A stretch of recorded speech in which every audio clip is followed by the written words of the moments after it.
Ito na ang Yes the Best Balitang Pasintabi sa mga kumakain sa mga oras na ito dahil sa maselang tema ng balitang ito. May paparating! Ano? Aeroplano! Mga best, airplane! Nag-emergency landing dahil sa pasaherong nagkalat! Ha? Ano yung kinalat? Isa ngang eroplano sa Amerika na papunta sana sa Barcelona ang napilitang bumalik sa paliparan dahil sa pagkakalat ng pasahero ng kanyang Pupi! nakita sa isang post ng nakakatandang kapatid ng pasahero na nagkalat ang mga toilet paper para takpan ang pupi ng kanyang kapatid sa aisle ng eroplano. Sinasabing ang pupi ay biohazard o nakakasama sa kalusugan ng tao at sa paligid ng eroplano. Dahil para mag-take off ang naturang eroplano na nakalipad na ng 2 oras sa himpapawid. Ano?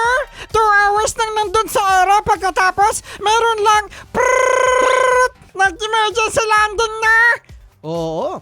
Dali-dali namang nilinis ito ng mga crew pagkababa sa pinakamalapit na airport at inilipat na laang ang mga pasahero sa ibang eroplano. Wala namang balita kung ang pasaherong humilab ang tiyan ay nakarating na sa kanyang destinasyon at kung ano na ang naging aksyon ng airline sa kanya. Ano mga bes? Relate ba? Relate? Kahit hindi tayo nakasakay ng airplane mga bes, relate tayo niyan dahil may mga pagkakataon na tayo ay bumiyahe nang humilab ang tiyan natin. Di ba mga bes, may kanya-kanya tayong mga istorya. Anong ginawa mo? Si Kuya, si Manong Chopper, saan pumunta? Sa may gasoline station! Yan, yung pasahero, saan pumunta nung humilab ang tiyan? Sa Jollibee!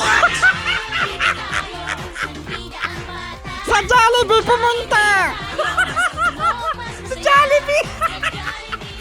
Para ba sa ibang mga balitang bisitahin lang ang fresh na yesthebest.com.ph at iyan ang ating Yes the Best Balitang